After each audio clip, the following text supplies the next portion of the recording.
Hello and welcome to the Amber Stitt Show. I am your host, Amber Stitt, and today we welcome the co-founders of Purse Strings, Barb Provost and Maggie Nielsen. Welcome to the show, ladies. Thanks for having us. Thank you. So excited to be able to hang out and really dive into business, money, thought leadership, all the things that you ladies, I feel, project out to the world, but my audience needs to know more. So with that in mind, we're going to dive right in and talk about the both of you individually, talk about how you got into the business you are in today. And we're going to stay in this realm of focusing on talents for a moment because I believe you're doing what you love, but we have to figure out how you got there. So Dr. Barb, do you mind if you start this journey and take us back maybe 20 years ago, maybe not, I don't know. Yeah, it was a while back. I was a consultant in the financial industry, so I don't sell any financial products or services. My background is I'm a doctor of adult and higher learning. I have a master's in business. And so what I brought to the table in the financial industry is I taught financial professionals and I taught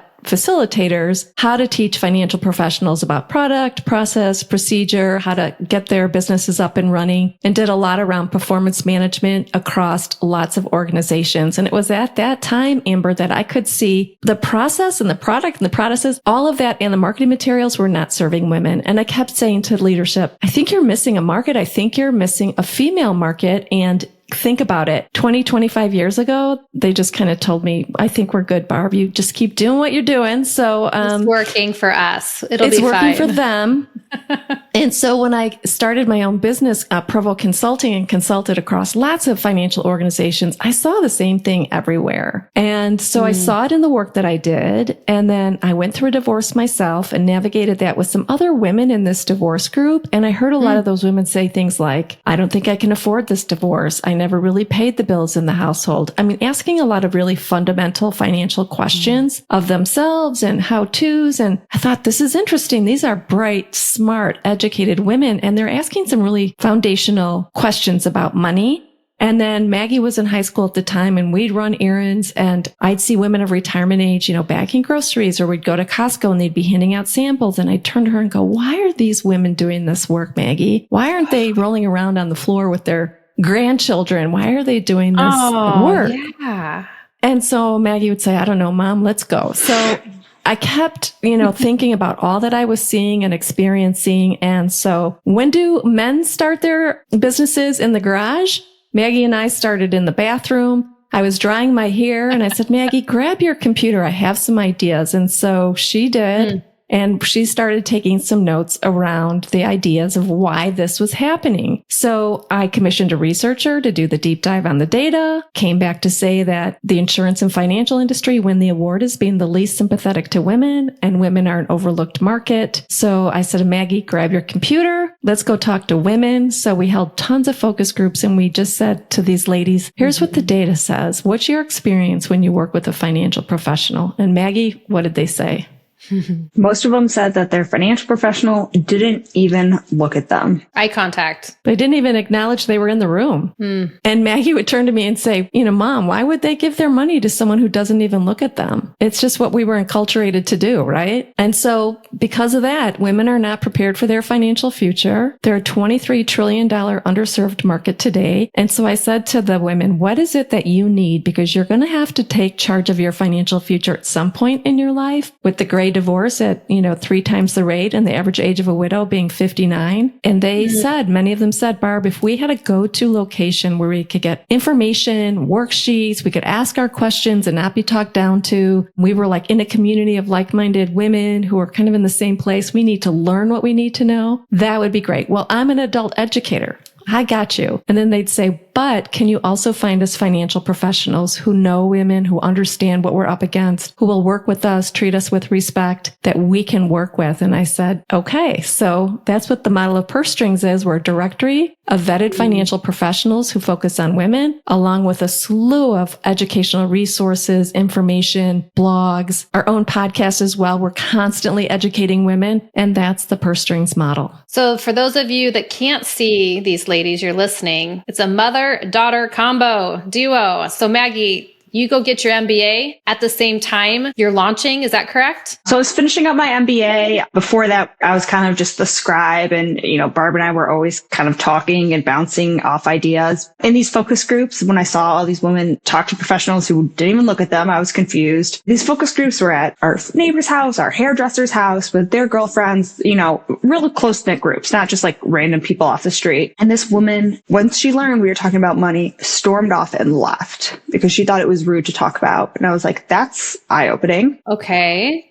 And then I had different roommates in college, and one of them explained that she never laid out her 3 college plans, the cost, the scholarship, and how much it would be at the bottom line. That never crossed her mind, never was part of a conversation. So all these things, I was like, God, there are some missing components here. And so once this opportunity came to kind of work with Barb, since I've been steeped in the information, I could see how women really needed this education. And so that's really where my heart led me, is to help these women at my age while they're younger to get off to a better start. But I don't care what age you are, whenever you're ready to jump in and get started. So these kind of moments added up to needing and finding this passion of helping women. That's awesome. I feel like I did a little bit of that research for pandemic proofing the business, which is now Pathways of Peak Performance. It was around COVID. I was asking hairdressers and other business owners, what are you doing? So that collectively you're going out and really seeing what's happening out there. Mm-hmm. And it's, focusing on females, but we'll talk about males a little bit. We're not anti-male, like we say in our organizations, not less men, just more women, right? But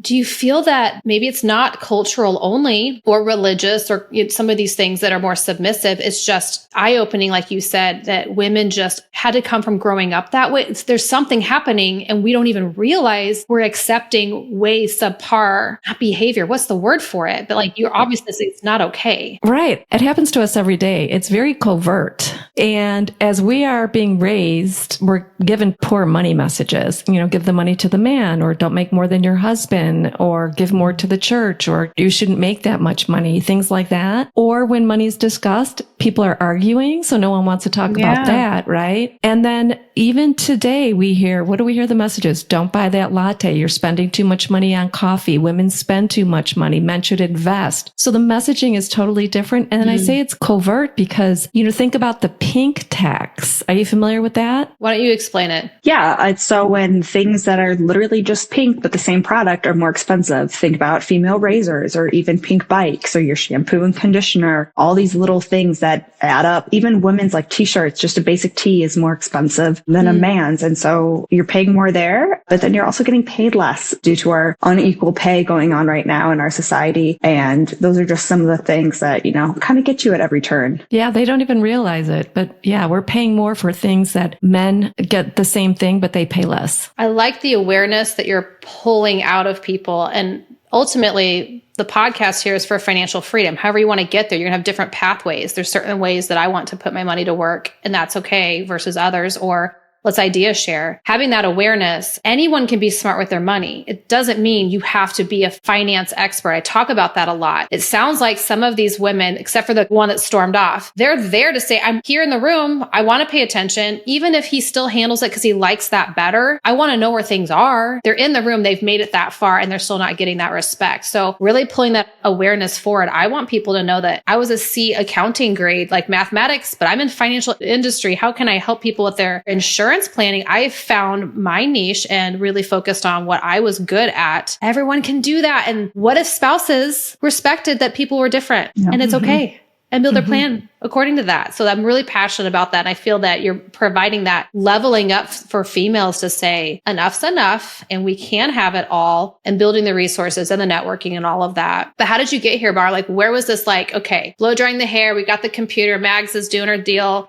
But when was the jump that I have to go into this niche and we're doing it? Where was that jumping off point? Yeah. So I got a call one day from the World Bank in Washington, D.C. They found Provo Consulting on the website. And they said, we're looking for an adult educator to help us build content to teach financial professionals in Cameroon and India how to reach a female market. And the curious thing was I was already starting to build out the purse strings model, but we weren't on the web yet. So I thought this was just an amazing opportunity. So went to Washington, D.C., did consult with the World Bank, created content for them. And it just proved to me, Amber, that this is a worldwide problem. and that the financial industry is totally overlooking women at every point in turn. And after a few years of implementing that content, the World Bank doing that in several different countries, one came back and said, we increased our profits 52%, which makes so much sense because they were overlooking half their market. Right. So that's where I knew that I was on the right track. And then COVID hit and my consulting dried up. And sometimes you look at things and think that was the perfect opportunity. Maggie graduated with her MBA. And I said, well, you need a job. I want to do purse strings. Let's do this together. So it was during COVID where we really rolled up our sleeves and went 100% in as co-founders of Purse Strings. I thought World Bank was before. Why is the World Bank asking you to fix problems in other countries, but the U.S. is not even focusing on it 100%? Right? Like, am I hearing this right? I know, exactly. Wow, that is awesome. And I always want people to be inspired about opportunities where you just feel like there isn't any other way. But I feel like this was like this aha God moment or whatever you want to call it. Like, yep. The World Bank is calling. It's time. Maggie, we're doing this. Definitely. It's not always that glamorous, or maybe it didn't feel glamorous at the time. It was more like, we got to do this. But yeah, that is awesome. Yeah. So I just, proved to me this was so important. It's hard though, Amber. It's, a heavy lift because we're really looking to change an old male dominated industry. And it's hard to turn those big barges around very quickly. So every day is what we're working with. Special little asterisk here. This is not so feminist in the sense of just like, let's point the finger and get angry. I mean, might get a little angry. It's really just having the awareness. And the Invisible Women book, it's just statistically, since the beginning of time, things have been set up in a certain way. Right. We're shining a light and just saying, we're going to evolve and innovate and make things better. It is not that we're going to shut off and stop supporting men, because I know there's been men that have supported my success. Yep. And I know that's same love for our you men. too. We love some of our men, but there are a couple who are offended that they feel a little left out, moving forward. But have you read the book Invisible Women? It's right up here on my shelf. We all have it on our desks. And it's just like, the basic model is just not like a white male. And so sometimes those white males are like, what do you mean I'm not the basic model? And I'm like, no, we're all here. We all kind of make up that different model. And so I think that's just really going through that. It's about inclusion for all. That book talks about crash test dummies not having skeletal systems built for our frames. Yep. And I don't even know that they put us in the front seat. I don't think they still do. They put us in the passenger. It has a huge oversight, and I don't know how they build statistics on what car is safe. So that's a whole other topic. But the point is, let's just make things better, and we're going to keep pioneering that. And I know that you ladies do that. So before we move into a little bit of money talk here, do you have any advice working with family? Mother-daughter? Yeah. So we tell people it's not for everyone. It's really not. But we've always been, I would say, close and well at working together. And we kind of had this phrase kind of come upon us, a little bit after working together. That's kind of like, I say this with love, but... and it's then some constructive criticism, because we're both huge growth people. And I think always want to be growing and excelling in every way we can, and don't mind that feedback. But also it's like, I say it with love, I'm not just pushing you down, but that's kind of the way we've been approaching it. It's with love. Yeah. Our hearts are in the right place. We both really have the same goals and focus. We're partners at heart. And when we're working, Maggie calls me by my first name. When we're not working, she calls me Mom. There you go. But we do know that we're going to disagree, and that's okay. You have to be open to that. And, at the end of the day, it's really about doing the right thing for the business. I work with my husband now. It's been over a year. And so behind the scenes, there's a little bit of, sometimes when he's wrong, he's just wrong sometimes. No, but we've done some personality assessments. The one that you guys know, I like Gallup, but then we did Colby Index. Is there anything you guys have used that you just kind of resonate with from an assessment, just to help with the awareness of your talents? So we haven't done anything in particular, but we recently had this woman come and share all about the Enneagram. And as she was going through it, there were a couple I realized I was a 6, and it's someone who's always coming with like, I'll tell you what's wrong with the whole scenario, which really lined up because I'm not trying to be like a negative Nelly all the time, but I'm just like telling you all the gaps that I see. And it was kind of interesting after learning that. It's like, oh, that's definitely lines up. And so now sometimes I'm like, I'm not coming from the place of like, this is a bad idea. I'm just sharing all the gaps that I see, which I think helped us just communicate a little bit better after we both understood, that's how my mind works, versus like, Barb will come from a different perspective. Yeah, I come from a 1, which is more of a perfectionist. And I will look at some things and say, Maggie, move that over one space. And she'll be like, oh my God, Mom. I'm like, no. If it's alignment on a page, if it's a widow or an orphan of the letters left behind, it's these graphic details like that where makes me crazy. Barb, do you know when like there might be a word and like a dash and then there's like an extra space? So it's either needs to be like a space and a dash and a space like that. So we're going to go. God, yes. You and I are vibing. Now, was it Chelsea that does your Enneagram? Yep. She came and talked to our community about Enneagram. She was great. So the Enneagram is another thing. The perfectionist, she highlighted and showcased that a bit. So I think Enneagrams laugh a little bit about Gallups because they're more like serious about how you are into things. Enneagram, where I think the Gallup might be so positive and like the lab puppy of like, I just love everything, So there's pick your path, pick your couple assessments, but have that training so you can have that awareness. And so thanks for sharing about that. We go into you're working with people to connect those to get better, smarter with their dollars. And I know that you guys do a lot of marketing content, resources, etc. Any way to really provide risk management as you start this new business? Was there something that just like set the tone for you, Barb, where you're like, it's okay to take this leap? Or was it more like, we're just doing this because everything's connecting? So it's not always about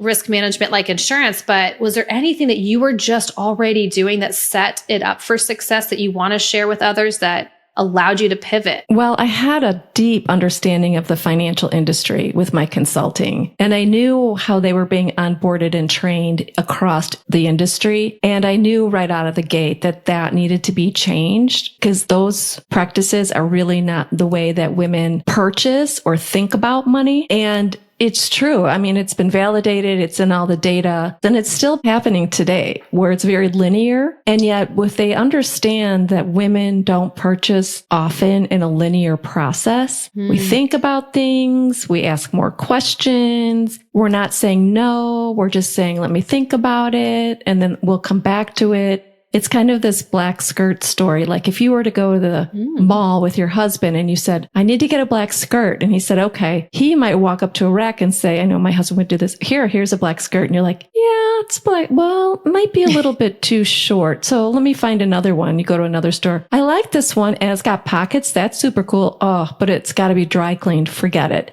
I'm not taking anything to the dry cleaner besides it's bad for the environment. Let's move on. You might find another one that says, oh, this is kind of ankle length. That's kind of cute. Will ankle length go with everything else I have in my closet? Let me think about this. Well, it's not a bad price, but let me think about this. Let's move on, right? So what you're doing is you're assessing each one, you're gathering your information, and you might leave the mall without purchasing a black skirt, but you might be thinking about one you're going to go back and get, where what do men do? They're like, you need a black skirt. Here's a black skirt. What's the big deal, right? So the way we purchase things are not very linear. We're thinking through a lot of different things around a simple purchase. And so when you're talking about finances, they're thinking about their families. Women are thinking about how it's impacting them, their children, their family members, maybe even their community. They're not thinking about the return on investment right out of the gate. If somebody is not coming from all this years of experience, the goal is for you to give them the opportunity to fast track it. Yes. Through working with your teams. Is that correct? Yes, through a course that we have called Reach, Engage, and Earn the Female Dollar. It's really about understanding that you cannot paint your clients with a broad brush. Even if you say focus on women, you cannot focus on women with a broad brush. And you have to understand lots of different nuances around what they're taking in, what's going through their mind, how they're making decisions, pacing, things like that. So Maggie, I always like to talk about innovating, marketing, branding. It could be that you're a business owner. You could be in a corporation, standing out, learning more tools to then be able to pioneer, enhance, maybe make more money. Do you have any advice for people that are maybe dabbling and trying to get out there and tell their story through marketing and branding? I know you're an expert in this for the team. Anything that keeps you motivated in that arena? Yeah, there's so many outlets right now, from blogging to podcast and social media, and you could pick even from there, like your social media format and all this different stuff. So I think it's really important to find what comes like authentically to you, what like feels really good, because that's the only way you're going to stay consistent with it. And really consistency is key. So I always try to, explain to people that you really want to find what feels good. Video's not good for everybody. So then like, what is that feels good to you? But if you haven't tried video, don't knock it until you try it. Because I also know a lot of people who are too afraid.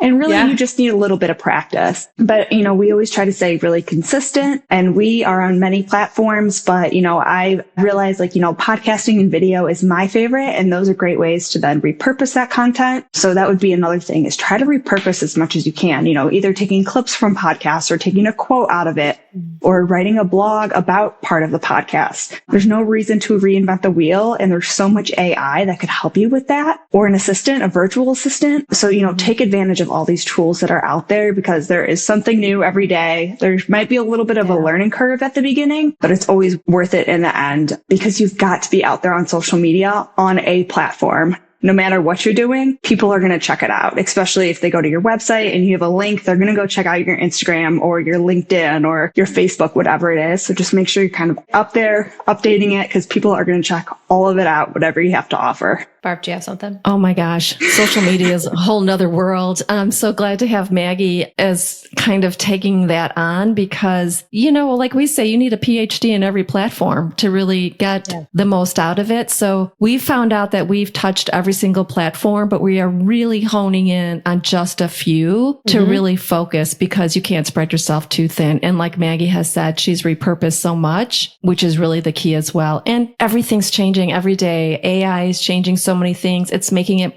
easier, but you need to understand the different tools. So it's about keeping up with it as well. Yeah. Well, Barb, what you're talking about is sometimes you just need to delegate. Yes.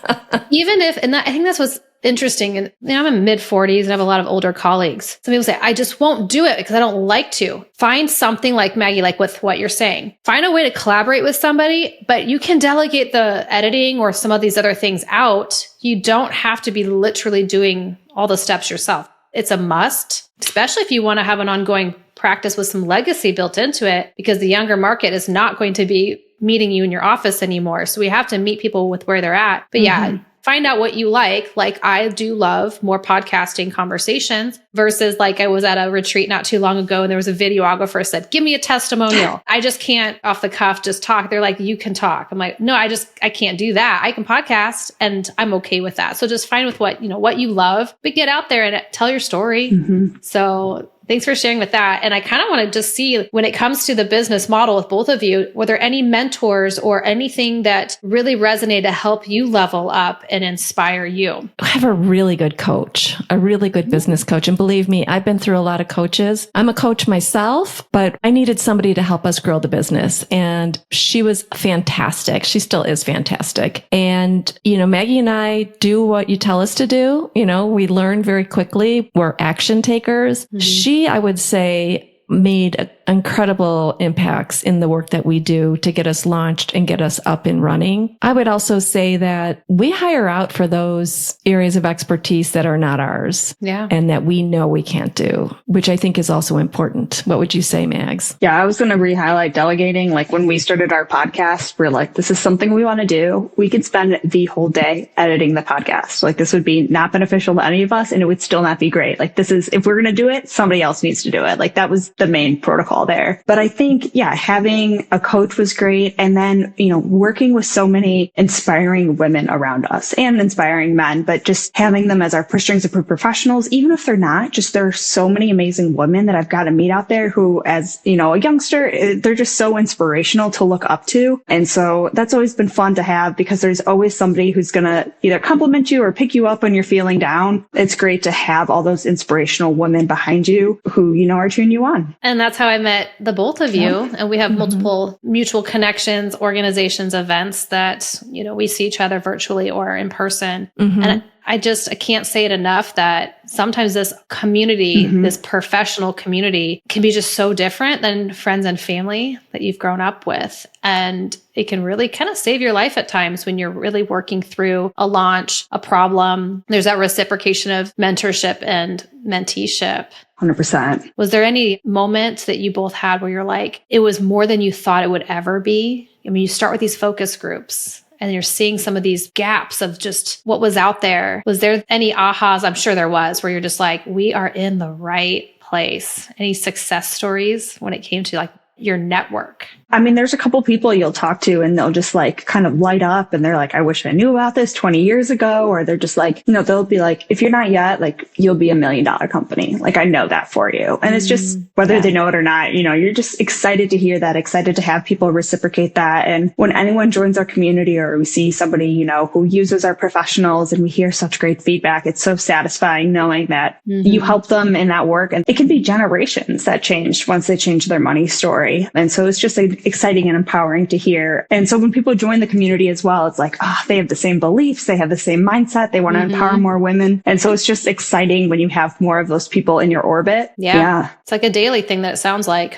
What about you, Barb? Yeah. I mean, like I said earlier, having your own business and this type of business where it's not a franchise, no one handed us the keys and told us just open the doors and go. We are really building from a seed, and when we look back and see, we have 150 professionals on our site. We have a podcast. We're on all the platforms. We have organizations, broker dealers that are promoting us out. I mean, every single day we're making a move, but we look back and see that. But when we look forward, there's more work to do. So it's great to be inspired because I can't tell you there's not one person that we haven't talked to that isn't like, where were you when I needed you, right? And they really need the work that we're doing. It's very inspiring. And that's really what keeps us going every day. I mean, it's definitely not the money. It's really about the mission and the passion and knowing that, who rules the world? Girls. I mean, look at it today. Hashtag Taylor Swift, Beyonce, Coco Gauff, you name it. These women are making changes and we're not going back. So we know we're headed in the right direction. We're going to have more from you in our next episode, but how can everybody find you? I mean, I think I know, but let's share with everybody. How can they find you too? Our website is pursestrings.co. So we have all our free tools and resources there, as well as our directory of Purse Strings approved professionals. And then we're on all social media sites as Purse Strings CO. And then we also have a podcast if you want to tune in called Women and Money, the shit we don't talk about. Happy 2-year anniversary. Thank you. Woo-hoo. Yeah, it's been so much fun. Yay. We're past it, but in 2024, we're doing important. video now too. So moving up. Thank you so much for being here. Barb, go ahead. I got to go. Okay. All right. See you guys. Bye. Bye. Thank you so much for being here on the show today. And we're going to see more from you ladies in the future. So thanks so much. Thanks so much for having us, Amber. We're so excited to be here. Thank you for joining us on today's episode of The Amber Stitt Show. For more information about the podcast, books, articles, and more, please visit me at amberstitt.com. Until next week, enjoy your journey at home and at work. Thank you for listening.